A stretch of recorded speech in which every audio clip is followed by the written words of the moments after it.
조갑제 TV 시청자 여러분 안녕하십니까. 2022년 11월 27일 밤 6시 15분입니다. 한동훈 법무장관, 윤석열 대통령, 김앤장 변호사 30명이 청담동 술자리에서 동석해서 뭘 했다는 기상천외의 오보를 한 친민주당 유튜브 채널 더 탐사 관계자들이 한동훈 법무장관을 스토킹한 혐의로 지금 수사를 받고 있는데, 한 장관 아파트에 침입해가지고 이 상황을 생중계했다는 보도가 나왔습니다. 아파트 안으로 들어간 건 아니고요. 아파트 호실 문 앞까지는 간 모양입니다. 가족만 두고 집을 비운 사이 한동훈 장관이 이런 일을 당한 한동훈 장관은 이들을 공동주거 침입과 보복 범죄 등 혐의로 직접 경찰에 고소했습니다.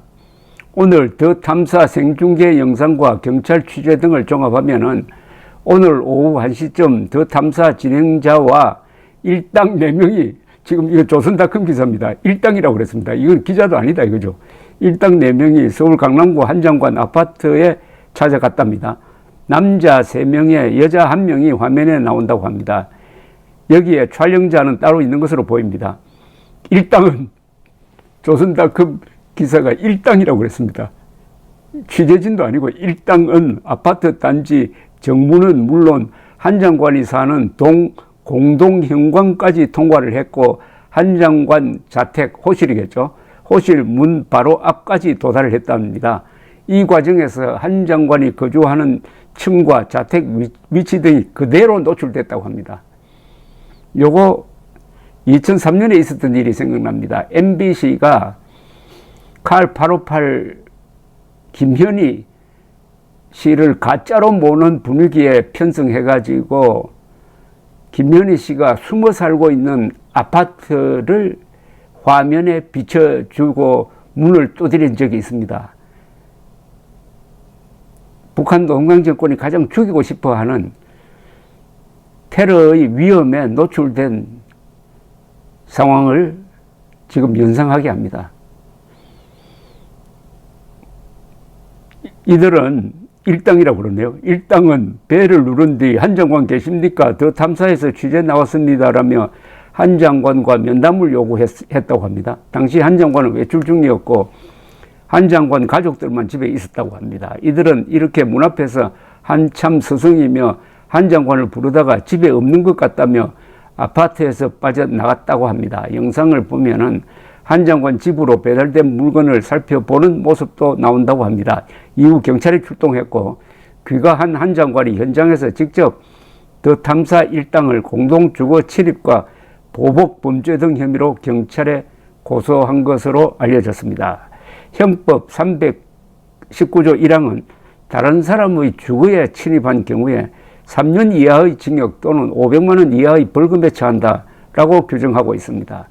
더구나 이번 경우에는 더 탐사가 가해자가 되고 한동훈 장관은 피해자가 된 것 아닙니까? 청담동 술자리 사건.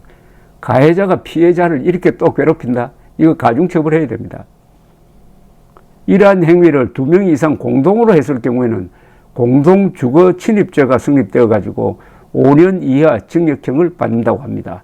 대법원 판례는 아파트의 현관과 복도 등 공동공간에 무단으로 들어가는 경우도 주거 침입으로 판단합니다.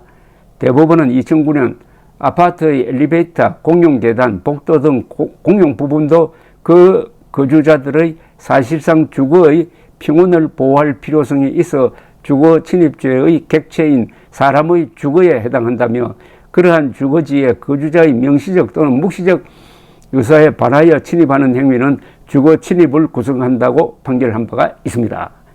한 장관의 아파트를 빠져나온 더 탐사 측은 함께 차를 타고 수서경찰서로 향했다고 합니다. 차 안에서 이들은 한 장관의 집에 찾아간 경위에 대해 이야기를 했고, 한 장관이 언론에 알려진 자택과 다른 곳에 거주하고 있다는 제보를 확인하고자 직접 자택에 찾아갔다는 겁니다.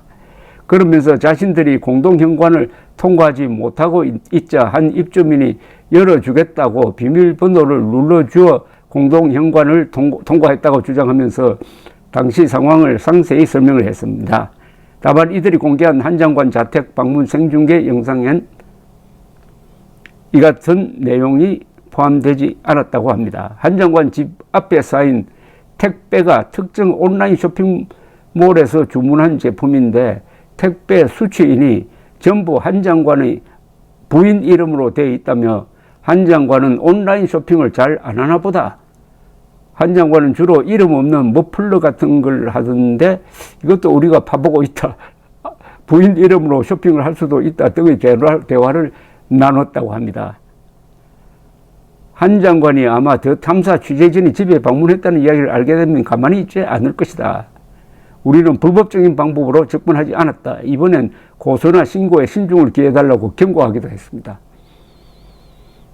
법조계에서는 더 탐사 일당의 보복범죄 혐의도 성립할 가능성이 크다고 보고 있습니다.